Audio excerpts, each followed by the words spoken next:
tenemos que entender o vamos a visualizar qué es lo que vamos a ver en derecho procesal del trabajo. A ver, ¿se recuerdan ustedes que el semestre pasado en derecho procesal del trabajo 1 analizamos que existen ciertos derechos del trabajador que ya se encuentran consagrados en la Constitución Política de la República, en el Código de Trabajo, convenios o pactos colectivos, reglamentos interior del trabajo, etc. ¿Sí? Aprendimos en nuestro derecho sustantivo 1 que tenemos derecho, cuando hay una relación de trabajo, a un salario, que ese salario, existe un salario mínimo que fija el Estado, que tenemos derecho a vacaciones, que tenemos derecho a aguinaldo, abono 14, etc.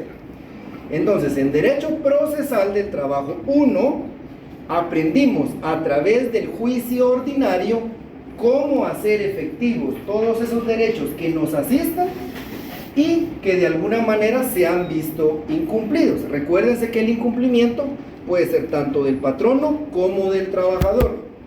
No obstante, los ejemplos que siempre utilizamos son aquellos que son más comunes, que es donde el patrón deja de hacer efectivo el cumplimiento de alguna prestación, ¿sí? Como los ejemplos que les di, aguinaldo, bono 14, salario, horas extras, etc.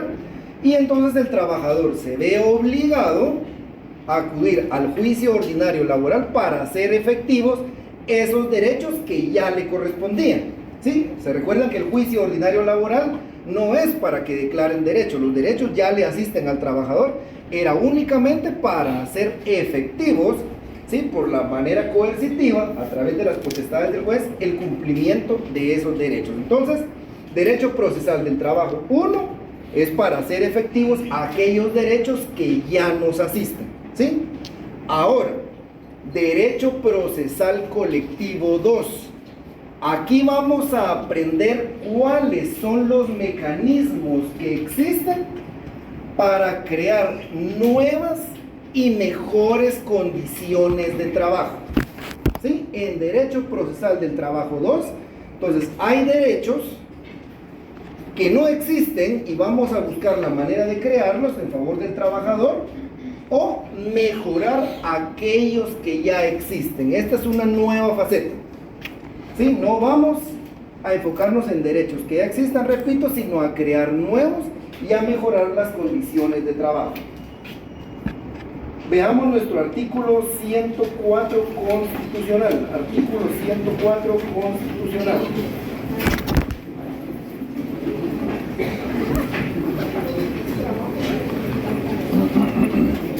106, perdón, empecemos con el 106 constitucional. Artículo 106, Constitución Política de la República de Guatemala.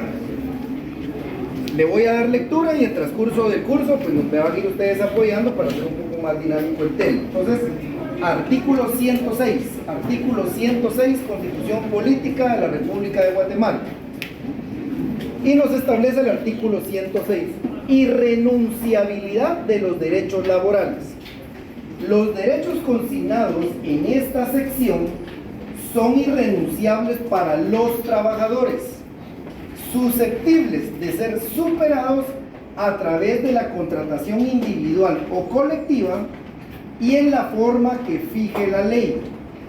Para este fin, el Estado fomentará y protegerá la negociación colectiva. Vamos poniéndole énfasis ahí. Negociación colectiva.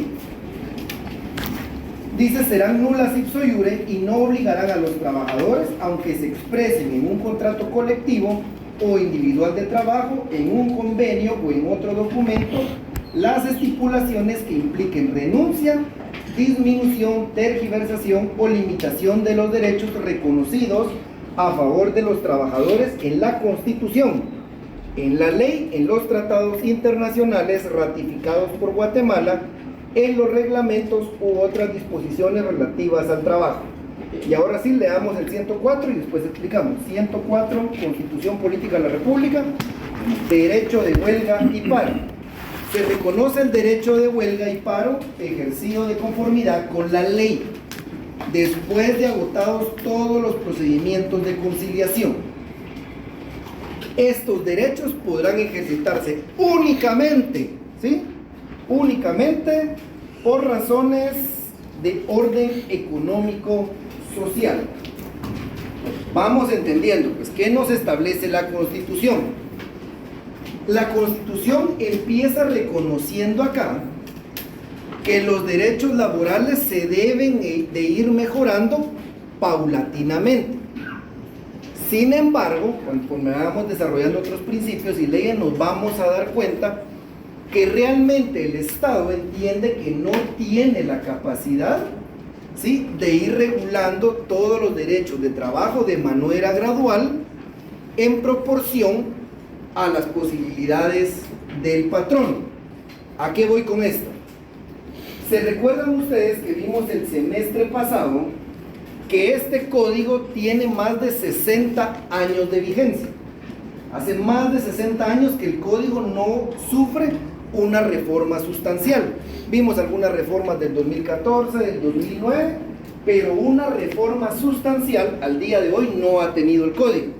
Entonces, lo que el Estado establece en la Constitución Política de la República es, vean, patronos y trabajadores traten por sus propios medios, por medio de la negociación colectiva, de crear nuevas condiciones de trabajo y de mejorar los derechos existentes. Nosotros como Estado vamos a fomentar, ¿sí?, que ustedes puedan negociar y vamos a dar las condiciones, pero prioriza el Estado reconociendo, y vamos a ver por qué más adelante, reconociendo que no puede estar inmerso en todas las relaciones de trabajo para mejorar las condiciones. Prioriza entonces que patrono y trabajador de mutuo consentimiento se sienten a negociar, repito, para crear nuevos derechos y mejorar los derechos ya existentes. Vamos a ver entonces que hay dos herramientas que pueden utilizar tanto el trabajador como el patrono para forzar esa negociación colectiva y llegar a un fin u obtener un resultado. El brazo fuerte del trabajador, el brazo de lucha, el brazo de presión legal del trabajador es la huelga. Vamos a aprender en este curso que los trabajadores tienen derecho a holgar, es decir, paralizar sus labores para obligar al patrono a negociar, pero siempre y cuando se hayan cumplido todos los requisitos legales. Vamos a ver que hay huelgas ilegítimas, huelgas ilegales y que eso tiene consecuencias adversas para los trabajadores. Entonces, repito, el brazo de presión social, el arma para obligar legalmente al patrono de parte del trabajador a negociar es la huelga, siempre que cumplimos requisitos legales. Y de igual manera, algo que no se da, les voy a decir yo, en la práctica nunca lo he visto y creo que lo hemos hablado con algún colega, nadie lo ha visto, pero lo vamos a aprender en este curso. El arma que tiene el patrono para obligar al trabajador a negociar o establecer algunas condiciones dentro de la relación de trabajo es el paro, ¿sí? Entonces, el arma del trabajador, la huelga; el arma del patrono, el paro, ¿sí? Entonces, vamos entendiendo, repito, recapitulando la Constitución. El Estado reconoce que le va a dar prioridad a que patrono y trabajador se sienten de común acuerdo a realizar una negociación colectiva con la finalidad, repito, de crear nuevos derechos de trabajo o de mejorar los existentes. Pero si hay alguna de las partes que se niegue a esa negociación colectiva, el Estado también provee de las armas necesarias para poder obligar a esa negociación, que repito, son la huelga y el paro en el caso de los trabajadores. Bueno, si vamos ya entendiendo de qué se trata derecho procesal colectivo, si gustan vamos a anotar una pequeña definición, la más sencilla que encontré, y recuerden, me interesa más que entendamos el concepto y no que lo memoricemos. Entonces, derecho procesal del trabajo, anoten derecho procesal del trabajo. Derecho procesal del trabajo, 2 puntos. Conjunto de normas,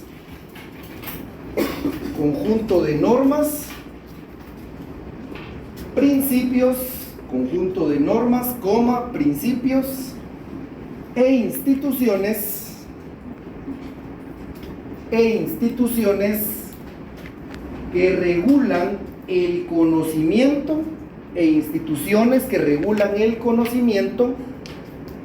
y resolución de los conflictos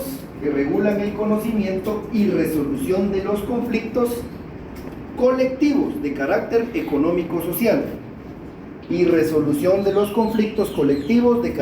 económico-social originados en las controversias. Si quieren repito completito para ver si alguien se quedó atrás.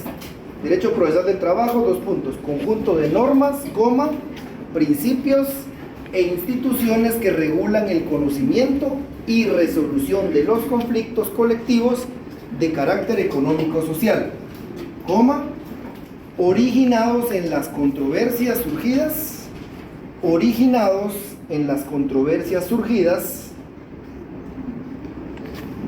con ocasión del trabajo, entre las formas de organización de los trabajadores,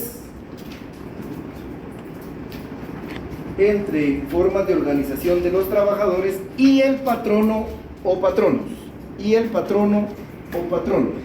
Repito nuevamente toda la definición: derecho procesal del trabajo, 2 puntos: conjunto de normas, principios e instituciones que regulan el conocimiento y resolución de los conflictos colectivos de carácter económico-social, originados en las controversias surgidas con ocasión del trabajo entre las formas de organización de los trabajadores y el patrono o patrono. ¿Estamos ahí? Bueno, entonces, repito, más que memorizar la definición, lo que tenemos que saber realmente es entender esa definición para saber de qué estamos hablando cuando mencionamos derecho procesal del trabajo. La primera parte nos dice conjunto de normas, ¿sí?, principios e instituciones. En el derecho procesal colectivo, ¿qué vamos a utilizar entonces? Normas. Están contenidas en el Código de Trabajo, la Constitución Política de la República, Ley de Sindicalización y Regulación de Huelga de los Trabajadores del Estado, etc. ¿Sí? Necesitamos la norma para poder solventar los conflictos. 2. Principios. Ya vimos en el semestre pasado la importancia que tienen dentro del derecho del trabajo en general los principios, y lo vamos a ver ahorita nuevamente, ya que recuérdense que cuando hablamos de integrar la norma, cuando existen vacíos legales en materia de trabajo, ¿qué es lo primero que debemos tomar en cuenta para suplir esos vacíos? Los principios. Entonces, los principios nos van a ser muy útiles también, ¿sí?, para solventar los conflictos entre la organización de trabajadores y el patrón. ¿Sí? Vamos a ver ahorita que existen principios generales del derecho del trabajo y existen principios específicos del derecho procesal del trabajo. Vamos a ver ambos. Y nos establece acá instituciones. ¿Qué instituciones vamos a desarrollar en este curso? Sí, que nos van a coayudar a la resolución de estos conflictos.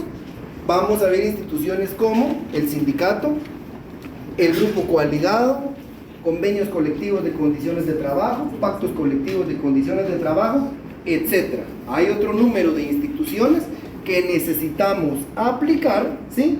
¿Para qué? Viene la segunda parte. Para resolver los conflictos, ¿sí?, de carácter económico-social que surgen entre el grupo de trabajadores organizados y el patrón con ocasión del trabajo. Entonces, si quieren poniéndolo a la inversa para que tratemos de entenderlo mejor, a ver, en el derecho procesal colectivo del trabajo, ¿qué existe? Hay un conflicto de carácter económico-social. ¿Entre quién? Entre el grupo de trabajadores organizados, ¿sí?, que la ley establece 2 formas de organización de los trabajadores, y el patrón, ¿sí? Derivado de la relación de trabajo. Entonces, para solventar esas diferencias, ¿qué necesitamos? Necesitamos aplicar la norma, principios e instituciones del derecho procesal colectivo. ¿Vamos bien hasta ahí? ¿Sí? ¿Vamos bien todos? Bueno, entonces vean, acto seguido vamos a ver la naturaleza jurídica del derecho procesal colectivo, ¿sí? Para el efecto vamos a dar lectura a dos normas, ¿sí? A ver quién me ayuda acá. Artículo 14 del Código de Trabajo.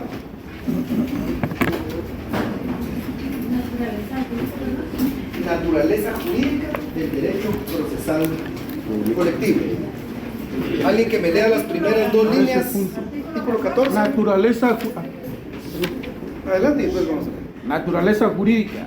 Artículo 14 del presente código y sus reglamentos son normas legales de orden público. Ahí está. Entonces ya saben, ahí estamos, gracias mi estimado.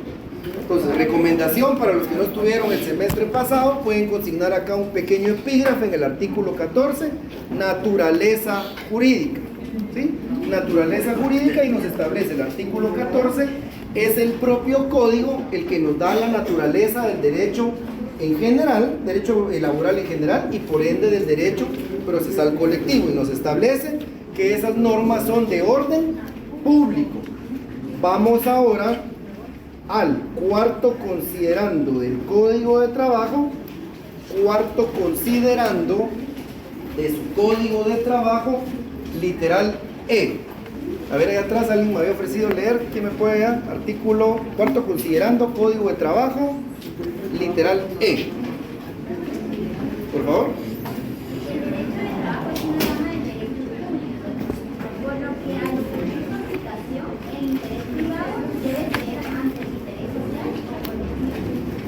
Ahí estamos, gracias. Bueno, entonces ya ven, para entender la naturaleza, ¿sí?, jurídica del derecho procesal colectivo, entonces tenemos dos normas. El artículo 14, que nos establece que es de orden público, y la literal E, considerando cuarto del Código de Trabajo, que nos establece también que es una rama del derecho público. Dice, por lo que al ocurrir su aplicación, el interés privado debe ceder ante el interés social. Bueno, ¿qué tenemos que entender entonces acá, jóvenes? Vean pues. El derecho de trabajo, el derecho procesal colectivo, mencionamos que es una rama del derecho público porque es una rama que está regulada por el Estado. ¿Sí? Es el Estado el que básicamente controla y da las pautas en la relación patrono-trabajador. Por ejemplo, ya leíamos al inicio que nos establece: los derechos de los trabajadores son irrenunciables. Esa es una regulación que da el Estado.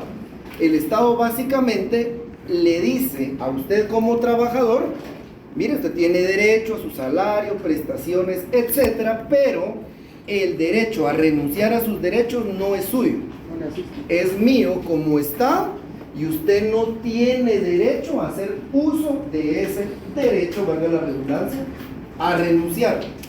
Caso contrario de lo que pasa en el derecho privado. En el derecho privado las partes tienen la libertad de pactar como lo consideren conveniente. Por ejemplo, alguien se pudo haber ido a comprar hoy su iPhone 15 y le costó 15,000 quetzales, pero hoy viniendo lo compró hoy a las 11 de la mañana y hoy aquí en la tarde se lo puede vender a un compañero por 5,000 quetzales y perderle 10,000 quetzales simple y sencillamente porque no le gustó y se quiere pasar a Android.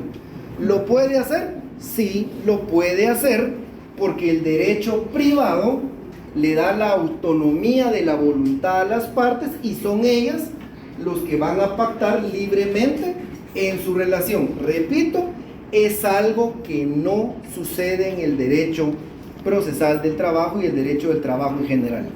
Aquí es el Estado el que da las pautas. Aquí es el Estado el que determina hasta qué punto se pueden hacer las cosas o hasta qué punto no. Se fijaron cuando leímos el artículo 106 constitucional, dice, establece que el Estado va a apoyar y va a dar las condiciones para la negociación colectiva. ¿Pero qué?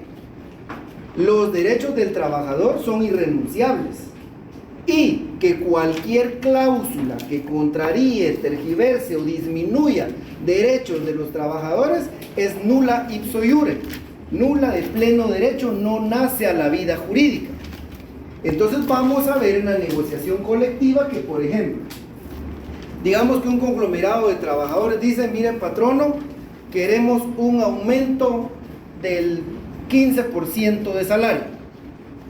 Está bien, el patrono accede y dice, miren, voy a dar el 15% de salario, hacen la proyección y da un monto por año. Pero que él diga, mire, pero a cambio, para apoyarme en el mes de diciembre, que es el más duro, acepten rebajarse el 25% de su aguinaldo. Y se pacta, los trabajadores están de acuerdo y dicen, miren señores trabajadores, la ganancia a final de año son 20,000 quetzales y el aguinaldo solo vamos a perder 2,000. ¿Es válido eso? No, no es válido. Entonces se va a suscribir el pacto o el convenio y cuando se inscriba y lleve a la inspección, van a decir, momento señores, de conformidad con la ley, esto no puede ocurrir.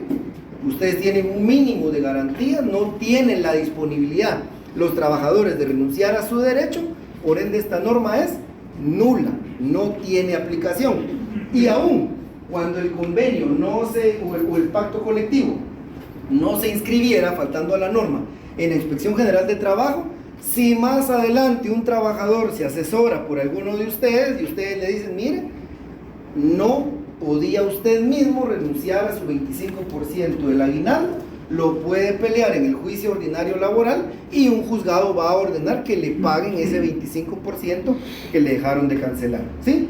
Pero a esto vamos entonces con una rama del derecho de orden público, porque es el Estado el que regula esa relación entre patrono y trabajadores. No existe, como en el ámbito privado, esa autonomía de la voluntad de las partes que les permite tener un margen libre de negociación, ¿sí? Vamos a ver entonces también más adelante, porque acá dice, al ocurrir el derecho priva el interés colectivo sobre el interés individual.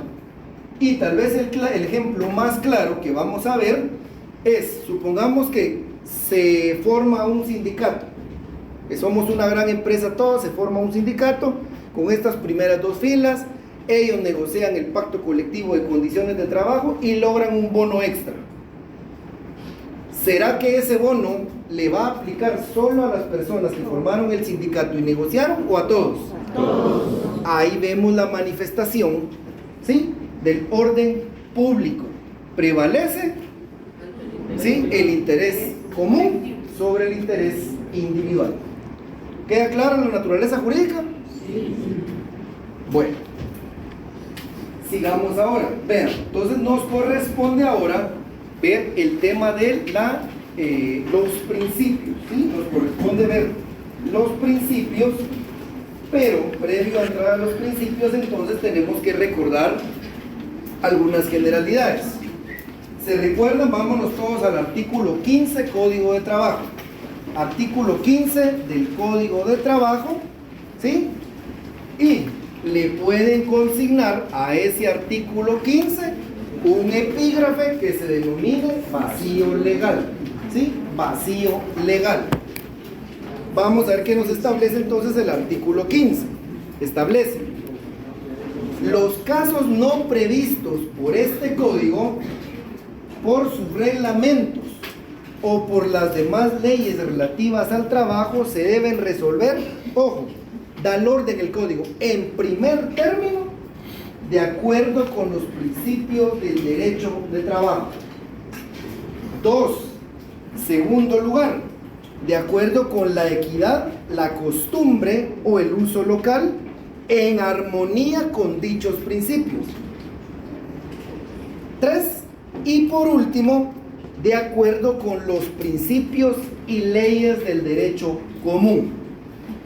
Aquí hagan una pequeña llamada si gustan o asterisco, como les quede mejor. Ver artículo 326, Código de Trabajo. Ver artículo 326, Código de Trabajo. Y veamos qué nos establece entonces el artículo 326. Acá podemos consignar el mismo epígrafe en el artículo 326, vacío legal, y le pueden hacer llamada también a su artículo 15 del Código de Trabajo, porque guardan relación estos artículos y establece: en cuanto no contraríen el texto y los principios procesales que contiene este código, se aplicarán supletoriamente las disposiciones del Código de Enjuiciamiento Civil y Mercantil, hoy Código Procesal Civil y Mercantil, y la ley constitutiva del organismo judicial, hoy denominada esa ley, ley del organismo judicial. Entonces, ojo jóvenes, porque el Código de Trabajo entonces nos establece que cuando exista un vacío legal, cuando tengamos una diferencia, cuando haya un conflicto producto de la relación de trabajo que se deba solventar entre patrono y las organizaciones de trabajo, ese vacío legal establece aquí, se va a suplir. Entonces, en primer lugar, ojo que da el orden, no dice que sea al gusto de quienes están negociando o quien está aplicando el derecho. Establece, primero tenga presente los principios del derecho de trabajo. Si con los principios no logra suplir ese vacío, entonces vamos a aplicar la equidad y la justicia, pero siempre dice respetando y en concordancia con dichos principios. Ahora, si no hay principio que se pueda aplicar, si la equidad y la justicia tampoco nos alcanzó, entonces ahora sí nos podemos ir al Código Procesal Civil y Mercantil y a la ley del organismo judicial para integrar la norma si existe un vacío legal en el derecho de trabajo. Ojo que el artículo 326 nos establece: en cuanto no contraríen la ley ni los principios. Tal vez el ejemplo más claro acá, se recuerdan ustedes que el semestre pasado hablábamos, por ejemplo, si se aplica supletoriamente el Código Procesal Civil y Mercantil, la ley del organismo judicial, ¿por qué en materia laboral no aplicaba la casación? ¿Se recuerdan? ¿Por qué no podíamos aplicar la casación? Y resulta, se recuerdan ustedes que lo platicamos, que la casación es un recurso que ataca los formalismos, ¿sí? Ataca de forma el proceso, y el juicio ordinario laboral está revisto de un principio que se llama poco formalismo. Entonces, ¿contrariaba los principios del derecho de trabajo? Sí, es por eso que la casación, por ejemplo, no se puede aplicar en derecho procesal del trabajo, ¿sí? Bueno, entonces tenemos claro ya nuestro artículo 15 y nuestro artículo 326 en cuanto a la integración de la norma cuando encontramos un vacío legal. Veamos el artículo 16. Artículo 16.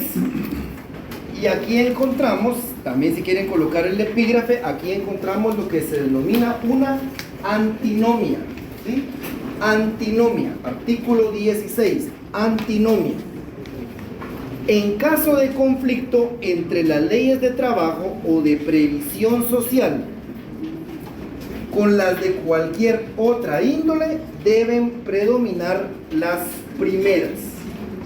Entonces, la antinomia quiere decir, jóvenes, cuando existen dos cuerpos normativos, ¿sí?, que regulan una misma situación.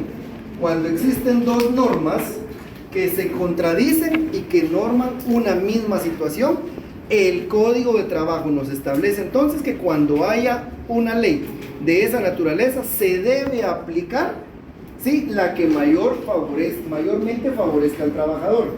Veamos también nuestro artículo 106 constitucional, artículo 106 constitucional, y vamos a ver las últimas líneas. El último párrafo nos establece aquí: en caso de duda sobre la interpretación o alcance de las disposiciones legales, reglamentarias o contractuales en materia laboral, se interpretarán en el sentido más favorable para los trabajadores.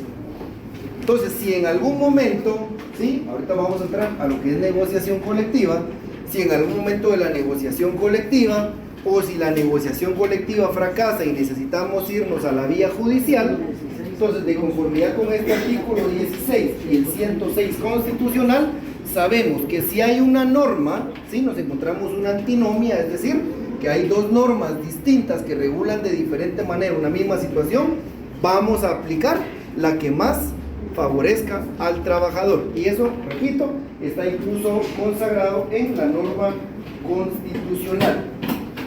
Y finalmente, artículo 17 nos establece: para los efectos de interpretar el presente código, sus reglamentos y demás leyes de trabajo, se debe tomar en cuenta fundamentalmente el interés de los trabajadores en armonía con la convivencia social. Entonces, estos tres artículos los debemos tener presentes porque recuerden, vamos a un proceso de negociación colectiva que se oye fácil, pero vamos a ver ya ahorita cuando entremos en materia que realmente por eso la ley lo denomina conflicto colectivo de carácter económico-social, porque es eso, es un conflicto, termina siendo una diferencia entre patrono y trabajador, y grupo de trabajadores, perdón, que de no llegarse a un acuerdo incluso se termina judicializando. La Constitución establece, vamos a priorizar la negociación colectiva. Repito, es el ánimo de que patrono y trabajadores se sienten solitos, sin intervención del Estado, a negociar respetando las reglas que ya vimos. Pero si esa negociación fracasa, vamos a ver que pasamos a una etapa judicial. Entonces, estos tres artículos tengámoslos siempre presentes. Bueno, vámonos ahora, cuarto considerando del Código de Trabajo. Regresamos al cuarto considerando del Código de Trabajo y vamos a tratar de, en una clase, hacer un repaso breve de los principios generales del derecho de trabajo. Esto lo vieron ustedes en 2 o 3 clases, seguramente en su quinto semestre. Lo repasamos el semestre pasado y lo vamos a repasar ahora brevemente porque es importante que lo tengan presente, repito, porque ya vimos que lo primero que vamos a aplicar en caso de un vacío legal son los principios. Bueno, el primer principio es el derecho tutelar de los trabajadores. Primer principio, derecho tutelar de los trabajadores. Nos vamos entonces a la literal A del cuarto considerando. Dice: el derecho de trabajo es un derecho tutelar de los trabajadores, puesto que trata de compensar la desigualdad económica de estos, otorgándoles una protección jurídica preferente. Y veamos nuestro artículo 103 de la Constitución Política de la República de Guatemala. Artículo 103, Constitución Política de la República de Guatemala. Y nos establece tutelaridad de las leyes de trabajo. Las leyes que regulan las relaciones entre empleadores y trabajo son conciliatorias, tutelares para los trabajadores y atenderán a todos los factores económicos y sociales pertinentes. Bueno, ¿a qué se refiere este principio de tutelaridad?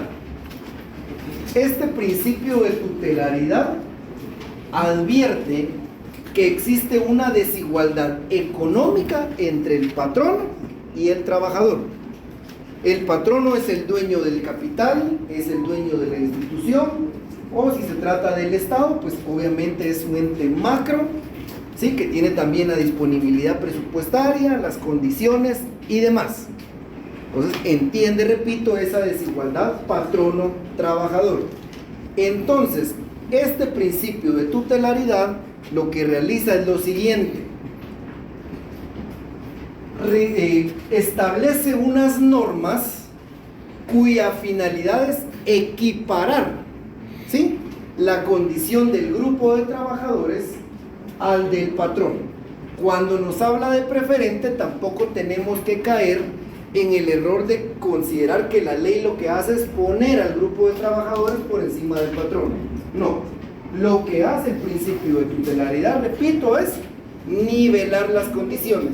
Le da un trato preferente al grupo de trabajadores que se organizan, simple y sencillamente para equipararlo a las condiciones del patrón, y que entonces sí ya pueda haber una negociación colectiva efectiva en igualdad de condiciones. El año pasado vieron ustedes las dos formas que tienen los trabajadores de organizarse. ¿Cuáles son estas dos normas? Sindicato y el grupo coaligado. Entonces, bueno, aquí vamos a entrarle en materia porque estas dos figuras son las que nos van a ayudar a realizar la negociación colectiva. Si no es por medio de estas dos instituciones, no podemos plantear una negociación. Entonces, tenemos que nuestro ordenamiento jurídico nos permite como trabajadores organizarnos bajo dos formas: el grupo coaligado y el sindicato, ¿sí? Veamos rapidito quién me lee el artículo 377, Código de Trabajo. Artículo 377, Código de Trabajo.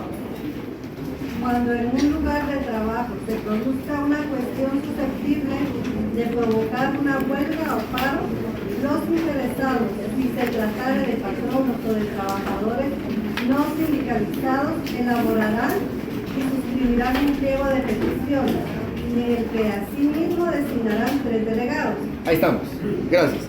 Entonces vean pues, la primera forma de organización que el código nos establece para poder plantear una negociación colectiva es una figura hasta cierto punto básica que no requiere de mayores requisitos o trámites.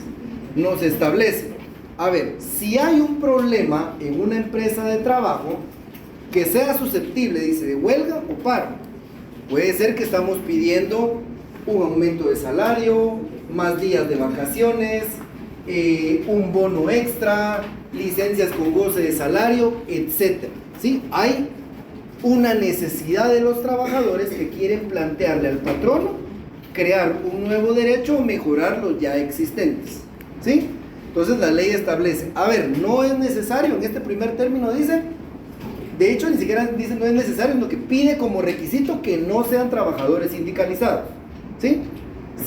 Si son trabajadores sindicalizados, van a tener que acudir al sindicato, pero eso lo vamos a ver despacio, no se preocupen. Bueno, entonces establece acá, si hay 3 trabajadores que se puedan organizar, conforman su grupo coaligado y entonces ya le pueden plantear la negociación al patrón.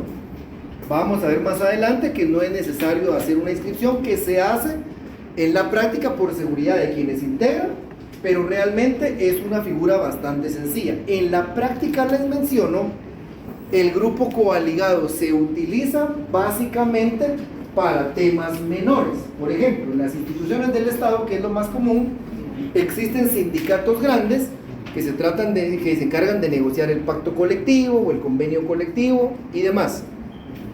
Pero a veces en las oficinas o en dependencias pequeñas hay algunos problemas que son netamente domésticos. ¿Qué les digo yo? De repente la empresa es grande y resulta que solo en esta área no tenemos suficiente ventilación.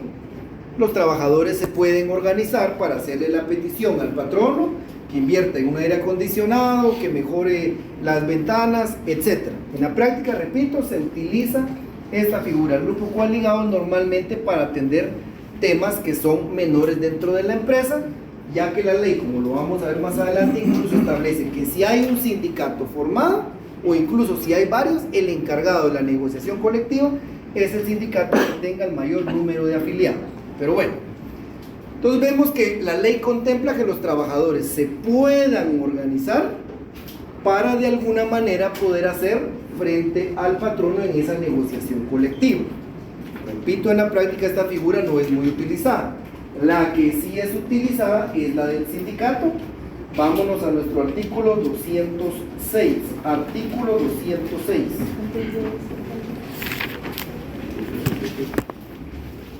Artículo 206. La ley nos da la definición de lo que es un sindicato. Sindicato es toda asociación permanente de trabajadores o de patronos o de personas de profesión u oficio independiente, constituida exclusivamente para el estudio, mejoramiento y protección de sus respectivos intereses económicos y sociales comunes.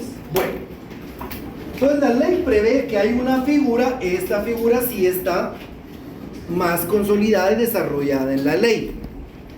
Para empezar, para formar un sindicato se necesita un mínimo de trabajadores. ¿Cuántos son? 20 trabajadores. Tienen que realizar una asamblea, tienen que realizar estatutos, inscribirse en la Dirección General del Ministerio de Trabajo, lleva un protocolo. Pero vemos cómo se materializa el principio de tutelaridad. Por ejemplo, veamos el artículo 209. Artículo 209 nos establece: los trabajadores no podrán ser despedidos por participar en la formación de un sindicato. Gozan de inamovilidad a partir del momento en que dan aviso por cualquier medio escrito a la Inspección General de Trabajo, directamente o por medio de la delegación de esta en su jurisdicción, que están formando un sindicato, y gozarán de esta protección hasta 60 días después de la inscripción del mismo. Veamos de igual manera el artículo 216.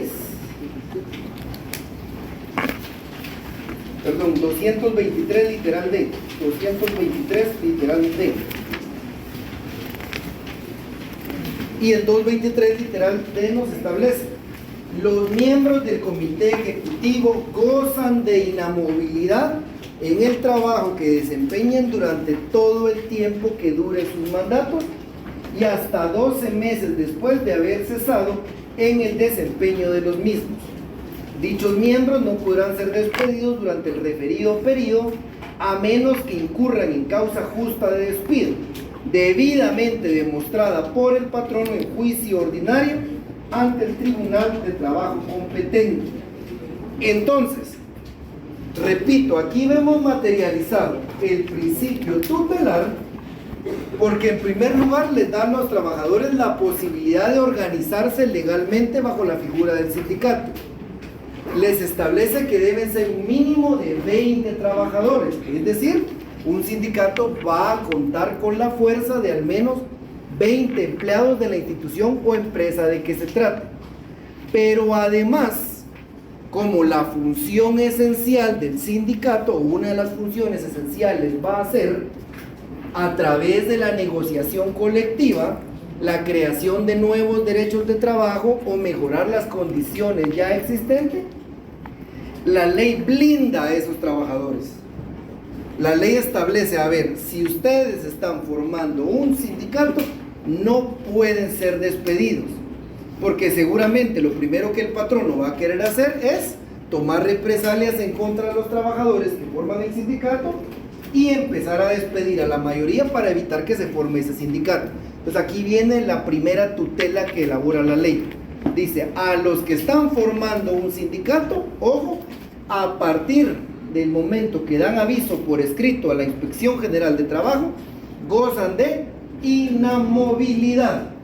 No pueden ser despedidos, y si son despedidos les asiste el derecho de reinstalación. ¿Sí? Primer blindaje. Y la ley vemos acá que no se limita, ¿sí?, a únicamente la conformación del sindicato, sino que establece que la protección dura hasta 60 días después. Es decir, cuando finaliza el trámite del sindicato y nos extiende la certificación de la personería en la Dirección General del Ministerio de Trabajo, a partir de ese momento todavía los trabajadores que participaron en la formación del sindicato tienen esa inamovilidad hasta por 60 días. Repito, primera tutela. Segunda tutela que vimos, nos recordamos que quien representa a un sindicato es el comité ejecutivo, ¿sí? Que puede estar formado por ¿cuántas personas un comité ejecutivo? Estoy licenciado, digamos, los miembros del comité ejecutivo reciben un pago adicional por esta labor. No, Nueve no. menos de 3, no hay máximo, no menos de 3. Sí, digamos, lo que sucede es que el trabajador, dentro de sus funciones como empleado de la institución o empresa, durante ese tiempo también realiza funciones sindicales, no recibe un pago extra, porque recuerden que los sindicatos son sin ánimo de lucro. Lo más común en el Estado es que cuando negocian pactos colectivos o convenios colectivos de condiciones de trabajo, establecen que los miembros del comité ejecutivo pueden dedicarse al 100% a actividades sindicales dentro de su horario de trabajo.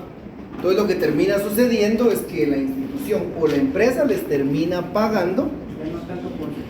Exacto, ajá, porque establecen ya sea un mínimo de horas, pero yo los que he visto con la cuchara grande.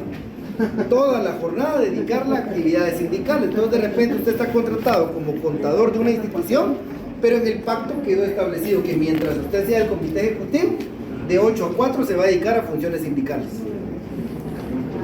Bueno, ¿cuántos integrantes del comité ejecutivo? Creo que son 9, no menos de 3, ¿no? Máximo de 9. Es que acuérdense que cuando realizan su asamblea y sus estatutos, los que forman el sindicato, en su libre ejercicio formando un sindicato, pueden establecer cuotas de aporte para el mantenimiento de la organización sindical. Recuérdense que un sindicato tiene personalidad jurídica, susceptible de contraer derechos y obligaciones.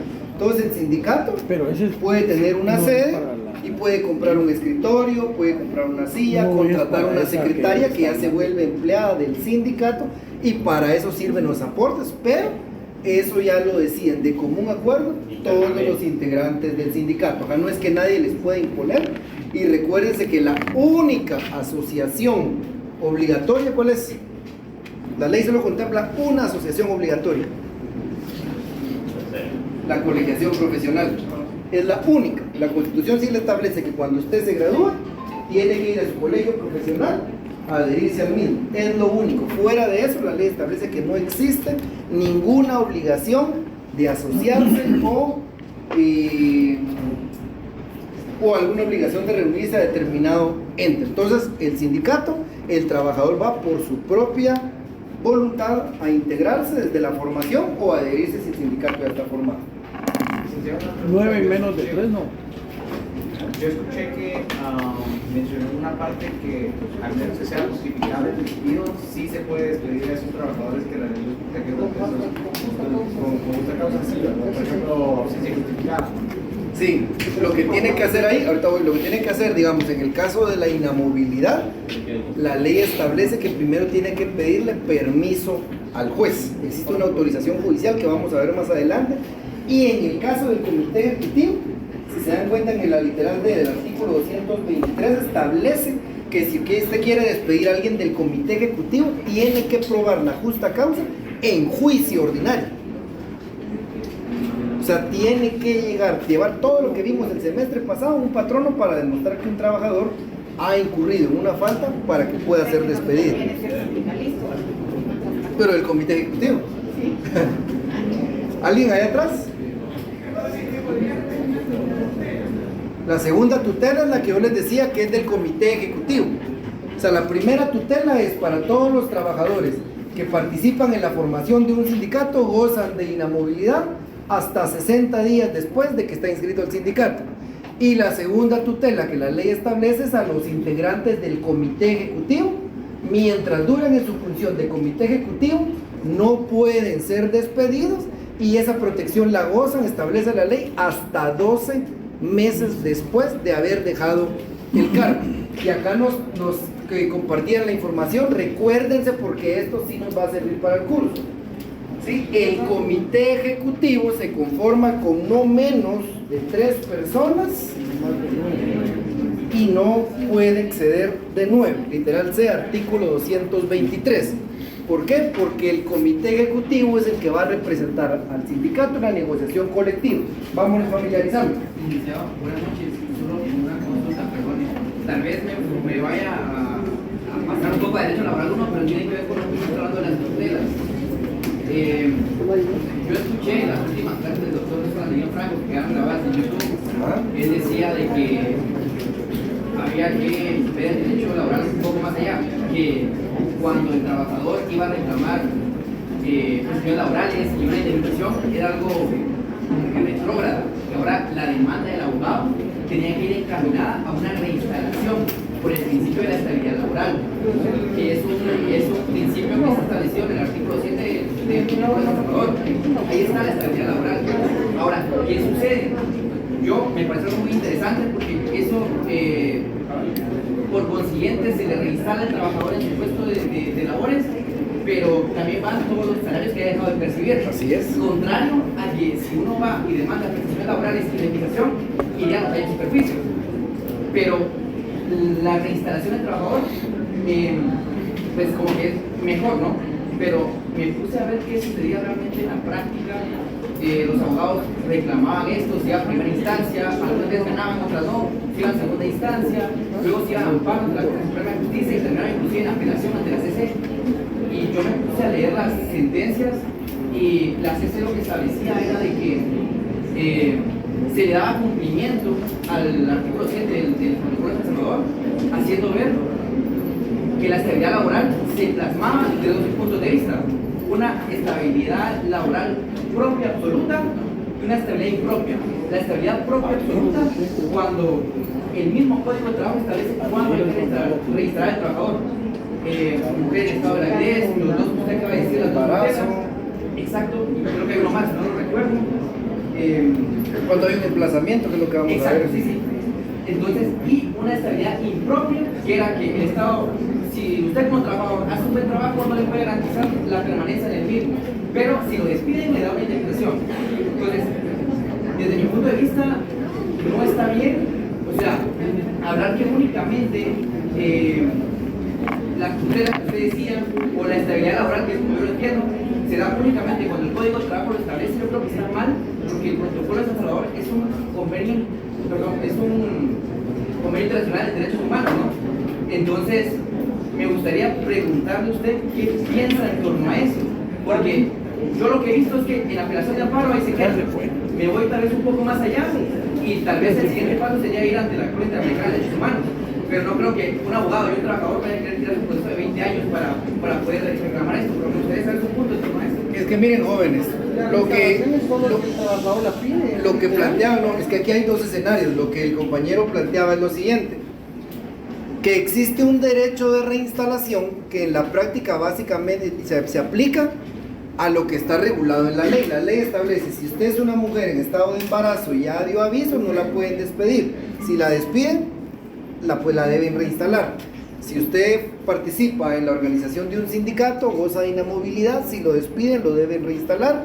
Si hay un emplazamiento, una negociación colectiva y hay prevenciones, que es lo que vamos a ver en este curso, usted goza de inamovilidad y lo deben reinstalar.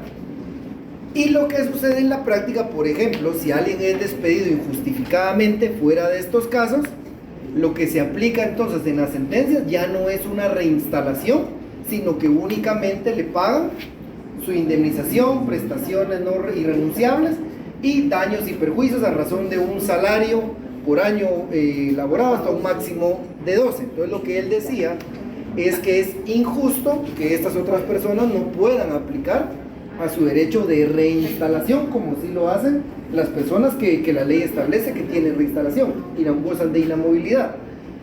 Vean, yo lo que le diría es, desde mi punto de vista, es injusto. Desde mi punto de vista es injusto. Deberían tener derecho a una reinstalación si el despido no fue justificado y fue un buen trabajador. Entraríamos a otro debate grande también entre el Estado y lo privado. Pero no voy a esto, que ¿por qué no aplican el artículo 7 del Protocolo de San Salvador? Porque al final, internacional y así lo establece el artículo 46 de la Constitución. lo que pasa es que miren, acuérdense que como profesionales del derecho, el derecho no es una ciencia exacta, lo aplican personas, ha privado ese criterio durante mucho tiempo, que no quiere decir que pueda variar. Creo que va a depender mucho, considero que va a depender mucho la manera en que los abogados en su momento puedan hacer la ponencia, haciendo ver esos derechos que le asisten al trabajador, porque principalmente, recuérdense que hay cambio de cortes. De hecho vamos a tener cambio de cortes de apelaciones, la CC cambiará en año y medio y varían muchos criterios. Yo les cuento algo rapidito. Por ejemplo, la anterior CC venía un empleado de confianza en el Estado y planteaba reinstalación y se las daba. Esta CC ya cambió criterio, dijo, no, los empleados de confianza son eso. Empleados de confianza no les asiste el derecho a la inamovibilidad, porque son empleados de confianza de la institución. Entonces va a depender mucho de los criterios, y ahí sí que, para responder muy puntualmente su pregunta, solo leyendo las sentencias, realmente en qué se basan las cortes para no dar con lugar ese derecho que han invocado los trabajadores. Para finalizar, licenciado, lo poco que yo he logrado entender se basan en doctrina, pero no se basan en doctrina, si lo ven esto, que decía, estabilidad propia absoluta y estabilidad propia. Pero dicen que en base a eso ya el cumplimiento del artículo 7, yo pienso que no, que el protocolo de Salvador. Pero también interesante, perdón, que no tenga relación, pero fue el tema de las titularidades. Está bien. Bueno, jóvenes, nos quedamos hasta aquí el día de hoy. Seguimos el día